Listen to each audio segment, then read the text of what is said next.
वालेकुम स्टूडेंट्स मैं हूं आपका टीचर मोहम्मद अकमल। हमने जो लेक्चर का सिलसिला शुरू किया हुआ है, आज उसी की एक सिलसिले की एक कड़ी है जो हमारा आज का अगला लेक्चर है, जो कि हमारा क्लास 9th जो है उसके मैथ की बुक के मुतालिक है।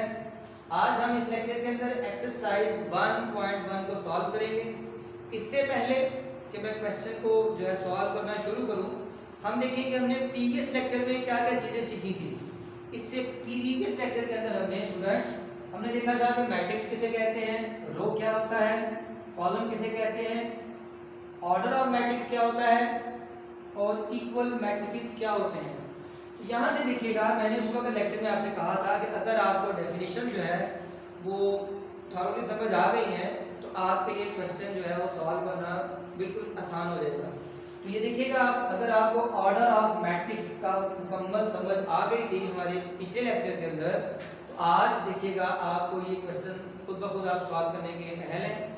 मैं करता हूँ स्टार्ट। हमारा क्वेश्चन क्या है, find the order of the following matrices. मैंने ऑलमोस्ट पहले क्वेश्चन के सारे जो मैट्रिसेस हैं वो यहाँ लिख दिए हैं, हमें जस्ट ऑर्डर ऑफ मैट्रिक्स लिखना है।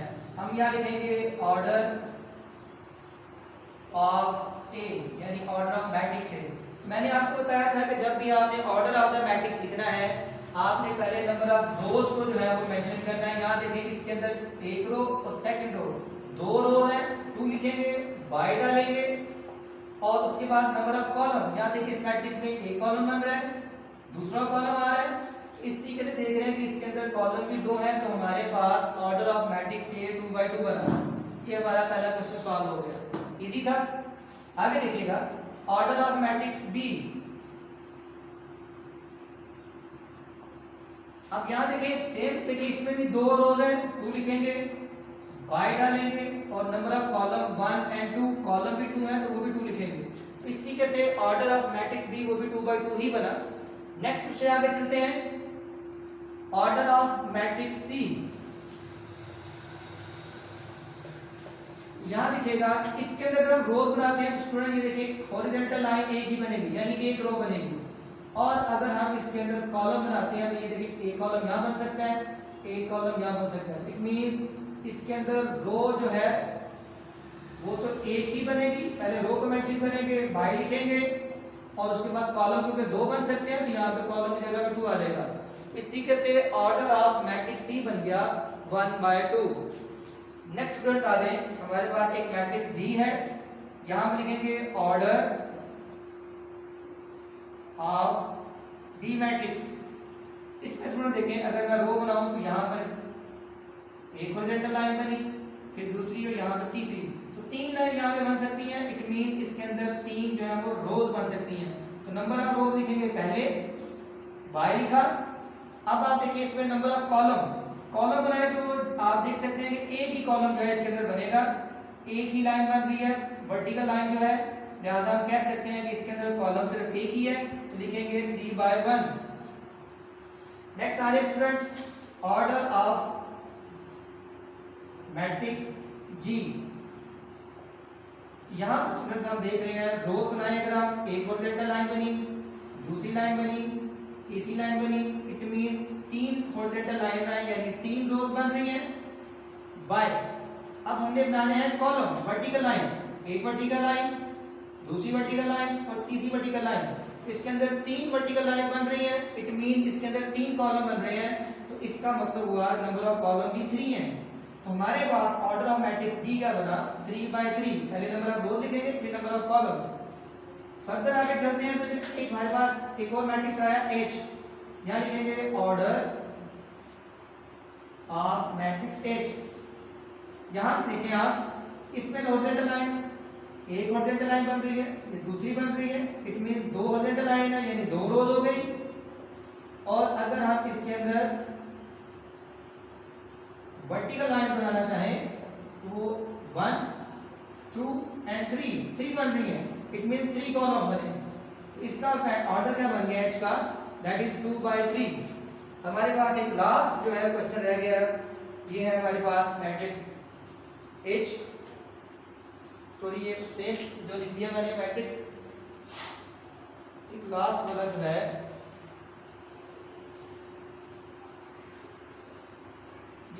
एफ रह गया। रैंक। ये है एफ मैट्रिक्स, इसमें लिखा हुआ है ओनली A2। यहाँ पर स्टूडेंट आप देख सकते हैं एफ मैट्रिक्स है, इसका अगर हम ऑर्डर फाइंड करते हैं, ऑर्डर ऑफ मैट्रिक्स एफ, रोज बनाएंगे एक बनेगी, और अगर हम कॉलम बनाएंगे तो वो भी एक ही बनेगा, यानी 1 by 1। तो इस तरीके से स्टूडेंट हमने तकरीबन जितने भी हमें मैट्रिसेस दिए गए थे उन तमाम मैट्रिक्स का ऑर्डर बनाया, और इस तरह हमारा जो पहला क्वेश्चन था वो अपने इख्तिताम को पहुंचा। अब जो है स्टूडेंट हम बढ़ते हैं क्वेश्चन नंबर 2 की तरफ।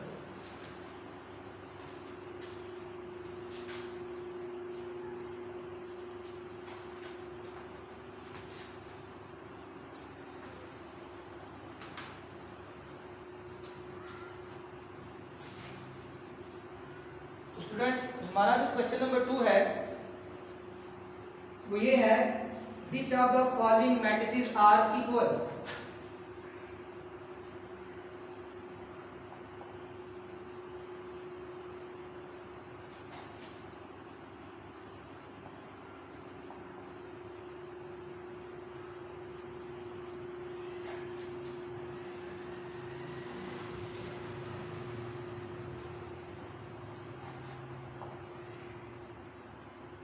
Which of the following matrices are equal।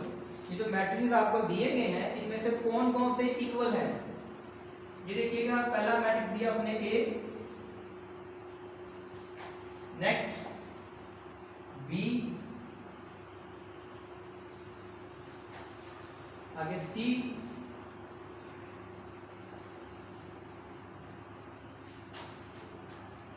D,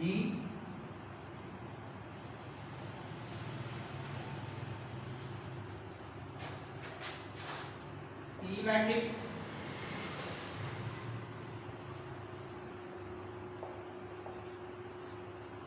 F,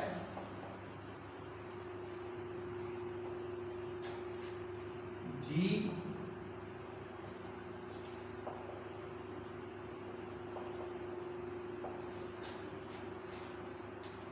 H,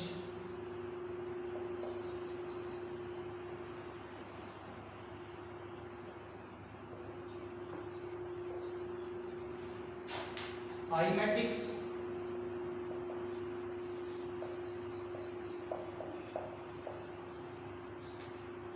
and J matrix.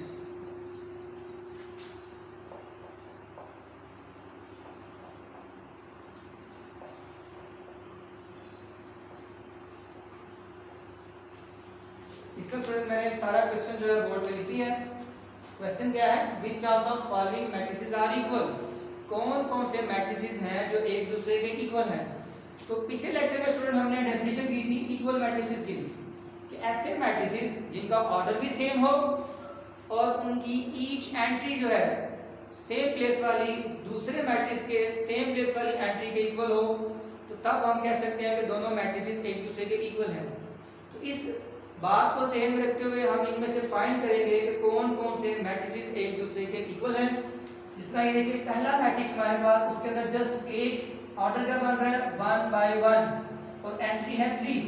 हमें तमाम मैट्रिक्स में देखना है कौन सा मैट्रिक्स है। ये देखिए C मैट्रिक्स, अगर मैं 5 माइनस लिखा हुआ है तो 5 में से 2 निकालेंगे तो 3 ही आएगा, यानी इसका ऑर्डर बनेगा 1 by 1 और एंट्री 3 है, यानी एंट्री भी सेम है और ऑर्डर भी सेम है। तो हम कह सकते हैं कि order matrix A is equal to matrix C। Just आपने मेंशन ही करना है, कोई सॉल्यूशन नहीं है इस क्वेश्चन का, सिर्फ आपने ऑर्डर कंपैरिजन करने हैं, ऑर्डर को मैच करना है एंड इसको कंपेयर करना है एक दूसरे के साथ। अगर दोनों चीजें एक दूसरे के इक्वल आ जाए तो हम कह सकते हैं दोनों मैट्रिक्स इक्वल है। सेम एज इट इज देखें, आगे आ गया B मैट्रिक्स 3 and 5। इसमें से हमने देखना है किस मैट्रिक्स में 3 and 5 आ रहा है। यहाँ पर आप देखें ये I मैट्रिक्स है, इसमें ऑर्डर क्या है इसका 1 by 2, इसका ऑर्डर क्या है 1 by 2। It mean order same है। कंपेयर करेंगे 3 to 5 बन रहा है, यहाँ पे भी 5 है। एंट्रीज भी कंपेयर करेंगे तो वो सेम आ रही है। इट मीन हम कह सकते हैं कि matrix B is equal to matrix I। Solution कोई नहीं है क्वेश्चन के अंदर, सिर्फ जस्ट कंपेयर करना है, आपने कंपैरिजन करना है और बताते जाना है कि कौन इक्वल है, तो हमारे पास बी जो है वो इक्वल आ गया आई के। आगे बढ़ते हैं D matrix that is 5 and 3। तो स्टूडेंट्स यहाँ पर अगर आप देखें ऑर्डर इसका 1/2 है, हमें 1/2 वाला ये और ये नजर आता है, लेकिन इसमें यहाँ 3 है, यहाँ पे 5 है। कंपेयर करते हैं, यहाँ पे फर्स्ट एंट्री हमारी 3 है, लेकिन डी वाले में फर्स्ट एंट्री जो है वो 5 है। तो अगर ऑर्डर तो सेम है लेकिन एंट्री क्योंकि कंपेयर करने से इक्वल नहीं आ रही, तो हम कह सकते हैं कि डी जो है ना तो बी के इक्वल है और ना ही वो आई के इक्वल है। इसके अलावा भी कोई और मैट्रिक्स ऐसा नहीं है जिसके इक्वल आता हो। इसका मतलब है कि जो डी मैट्रिक्स है वो किसी भी मैट्रिक्स के इक्वल नहीं है। उसके बाद आगे आ जाए मैट्रिक्स ई के ऊपर। यहाँ देखिए इसका ऑर्डर आता है 2/2। हम देखते हैं 2/2 वाला कौन सा बन रहा है, ये है 2/2, 2 रोज 2 कॉलम, और ये भी है 2 ये 2 रोज 2 कॉलम। इसका ऑर्डर भी 2/2 है, इसका ऑर्डर भी 2/2 है। ऑर्डर मैच हो गया। अब हम देखते हैं क्या एंट्री कंपेयर करने से कैसी आती है। देखिए ई मैट्रिक्स में पहली एंट्री है 4 और एच में भी 4 है, उसके बाद 0, नेक्स्ट आ गया 4 उसमें भी 0 है, यहाँ 6 आ रहा है, एच में थर्ड प्लेस में 6 आ रहा है, और फोर्थ प्लेस के ऊपर जो है ई पे 2 आ रहा है, और एच मैट्रिक्स के भी फोर्थ प्लेस पे 2 आ रहा है। मीन ऑर्डर भी सेम है, एंट्री भी सेम है। तो हम कह सकते हैं कि जो ई मैट्रिक्स है is equal to H matrix. अब एक जे मैट्रिक्स था, इसका ऑर्डर भी इन दोनों की इक्वल है। इनको कंपेयर करते हैं क्या इनकी एंट्रीज कंपेयर करने से कैसे आती है। देखिए 2 + 2 4 बनता है, तो यहाँ पर भी 4 ही है। 2 में से 2 निकाला 0 आ रहा है, यहाँ पर भी 0 ही है। 2 + 4 6 बन रहा है, यहाँ पर भी 6 ही है, और यहाँ 2 और 2 + 0 2 ही बनता है। It mean each and every entry equal to each and every entry of the same place in matrix E, so that हम कह सकते हैं J matrix is also equal to E matrix। It means हमारे पास E equal to H और H equal to J, यानी इन तीनों matrices का order भी सेम है, और इनकी हमने जब एंट्रीज को कंपेयर किया तो वो भी सेम आई, तो ये तीनों एक दूसरे के इक्वल हैं। इसके बाद हमारे पास स्टूडेंट बचा एक F matrix and G matrix.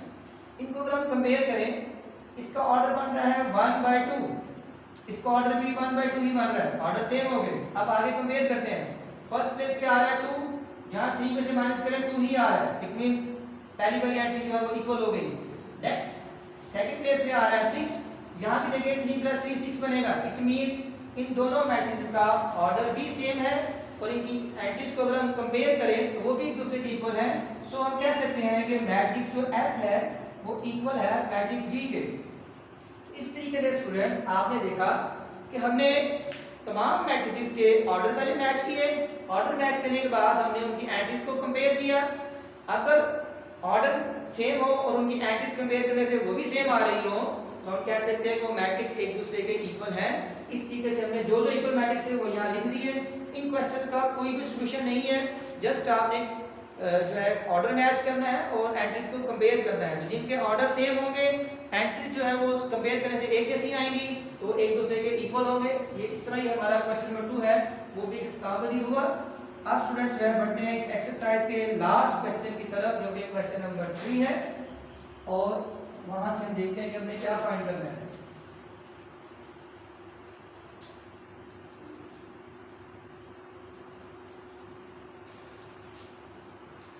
Question number 3 जो हमारा इस एक्सरसाइज का लास्ट क्वेश्चन है, उसमें हमसे वो डिमांड कर रहा है find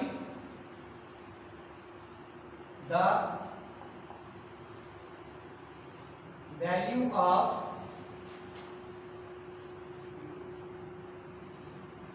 A, B, C and D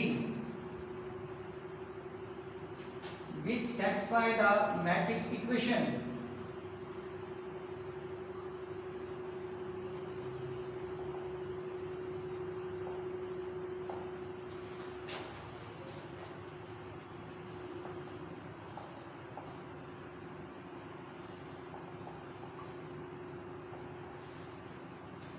हमें उसने मैट्रिक्स दिए हैं A + C, A + 2B, C - 1, 4D - 6 which is equal to 0, -7, 3 and 2D। Last question है इस एक्सरसाइज का जो मैंने बोर्ड पे लिख दिया है। क्या कह रहा है क्वेश्चन में, find the value of A B C and D. हमसे को डिमांड कर रहा है क्वेश्चन के अंदर कि हमें ए की जगह बताना है क्या आएगा, सी की जगह पर क्या आएगा, इसी तरीके से बी सी डी इन तमाम लेटर जो हमारे दिए गए हैं मैट्रिक्स के अंदर वो किस किस वैल्यू को रिप्रेजेंट कर रहे हैं, हमने वो वैल्यू फाइंड करके दिखानी है। आप देख सकते हैं क्वेश्चन के अंदर उसने खुद जो है इन दोनों मैट्रिक्स को इक्वल लिखा है, इक्वल। तो हमने वो डेफिनेशन को ही ध्यान में रखना है कि अगर दो मैट्रिक्स इक्वल है तो इसका मतलब क्या हुआ, ऑर्डर सेम है। हम देखें 2/2 2/2 ऑर्डर सेम आ रहा है। और दूसरी चीज क्या थी इक्वल मैट्रिक्स के अंदर, कि उनकी ईच एंड एवरी एंट्री जो है अपनी सेम प्लेस वाली एंट्री के इक्वल होती है। जिस तरह आप देखें कह सकते हैं कि a प्लस सी जो है वो इक्वल होगा 0 के, यानी फर्स्ट एंट्री के इक्वल होगी। क्यों इक्वल होगी, क्योंकि दोनों मैट्रिक्स जो है वो इक्वल मैट्रिक्स हैं। इसलिए हम लिखेंगे by comparison a plus c is equal to 0, a plus 2b is equal to -7, क्योंकि ये सेकंड प्लेस पे है तो ये सेकंड वाले के इक्वल होगा, और c - 1 ये इक्वल होगा 3 के, थर्ड प्लेस वाले के इक्वल होगा। और एट द लास्ट जो है 4d - 6 जो फोर्थ प्लेस पे आ रहा है वो उस मैट्रिक्स के फोर्थ वाले के ही इक्वल होगा। 4d - 6 is equal to 2d। तो हमने स्टूडेंट अपनी डेफिनेशन के मुताबिक जो इक्वल मैट्रिक्स की उसके मुताबिक हमें देखा कि क्योंकि मैट्रिक्स इक्वल है लिहाजा इनकी ईच एंड एवरी जो एंट्री है वो अपनी सेम प्लेस वाले की इक्वल होगी।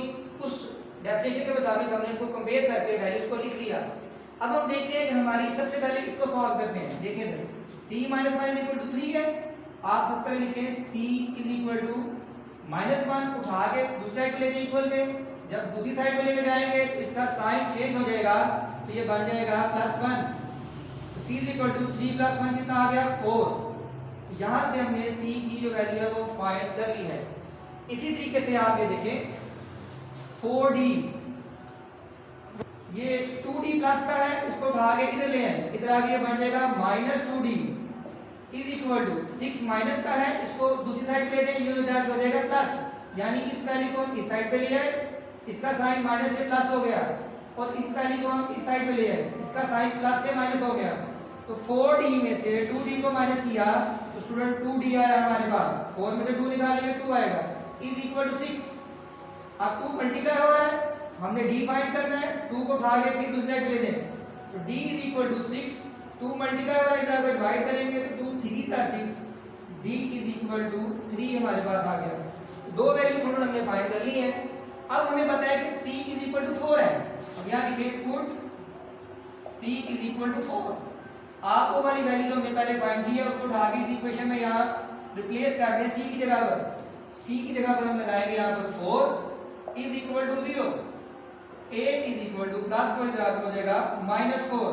तो हमारे पास a की वैल्यू भी फाइंड हो जाएगी। अब लास्ट पे हमारे पास रह गया ये वाला, यहाँ पे हमारे पास a आ रहा है, हमें पता है कि a इज इक्वल टू है -4। यहाँ लिखेंगे put a is equal to -4, इस जगह पर आप लगाएंगे -4 plus 2b is equal to -7। b find करना है, b को यही रहने दें, -4 को ले जाएं दूसरी साइड पर, माइनस है उधर जाके ये बन जाएगा +4। 2b इज इक्वल टू -7 में से 4 निकालेंगे दैट इज 3। 2 मल्टीप्लाई हो रहा है, उसको उठा के इधर ले आए, इधर आके ये डिवाइड हो जाएगा तो -3 डिवाइडेड बाय 2। तो यहाँ से हमें b भी फाइंड हो गया। तो आप देख सकते हैं कि इस क्वेश्चन की डिमांड थी find the value of a b and c। तो हमने उस डिमांड के मुताबिक क्वेश्चन को हल करके रिक्वायरमेंट अपनी पूरी कर ली है। हमारे पास a की वैल्यू भी आ गई है दैट इज -4, b आ गया है -3/2, c आ गया है 4 और d आ गया है 3।